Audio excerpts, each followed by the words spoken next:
کہ انہوں نے حضرت موسیٰ علیہ السلام سے کہا تھا. اب قوم موسیٰ وہ کیسی قوم تھی کہ اس قوم کے لیے من سلوہ اترا، پکا پکایا کھانا اترا، کہ اس قوم کے لیے من یعنی میٹھا اترتا تھا.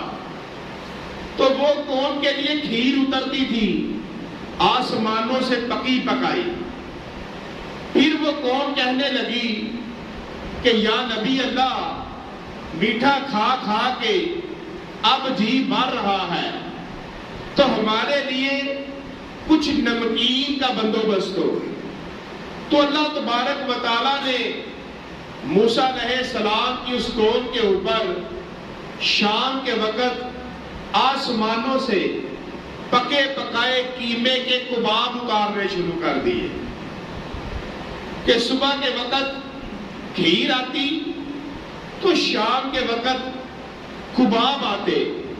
پھر اللہ نے ان کو فرمایا کہ اس کو جمع نہیں کرنا، جتنا ضرورت ہے اتنا لے لو، بھوک پیٹ بھر کے کھاؤ، باقی کو چھوڑ دو. لیکن وہ قوم لالچ میں پڑ گئی. انہوں نے کیا کیا کہ جمع کرنا شروع کر دیا. اب چاہیے تھا کہ جو اللہ نے جس طرح حکم فرمایا، موسیٰ علیہ السلام نے جس طرح بتایا، وہ اس کے مطابق رہتے.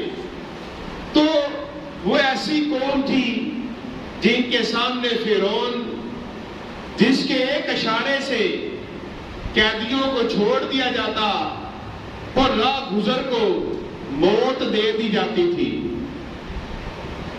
بنی اسرائیل نے بڑے ظلم سہے، بڑے ظلم، بڑے دکھ سہے.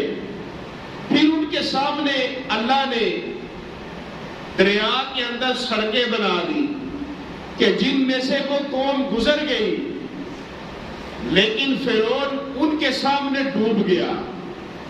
اب جب اس قوم کا امتحان کا وقت آیا کہ جس قوم کو اللہ نے قید سے، غلامی سے نکال کر بادشاہی دی، جب اس قوم کا امتحان کا وقت آیا، اللہ کی راہ میں جہاد کا وقت آیا، تو وہ قوم کہنے لگی کہ اے موسیٰ، جنگ کے لیے آپ جائیں یا آپ کا رب جائے، ہم تو نہیں جانے والے. اب اس قوم نے انکار کر دیا. اور دوسری طرف قربان جائے نبی علیہ السلام کی آپ کے صحابہ پر، آپ کے عاشقوں پر، کہ وہ ایسے تھے کہ جو جب مکہ معظمہ سے نکلے تو اپنا سامان بھی چھوڑ کے نکلے، بے سر و سامانی سے نکلے، ہجرت کی.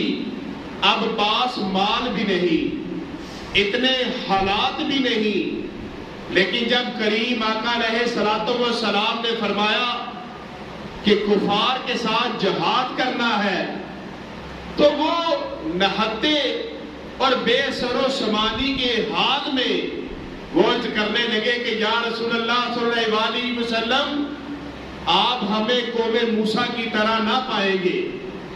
یا رسول اللہ صلی اللہ علیہ وسلم، آپ ہمیں فرمائیں تو ہم تو سمندر میں کود جائیں، آپ ہمیں فرمائیں تو ہم تو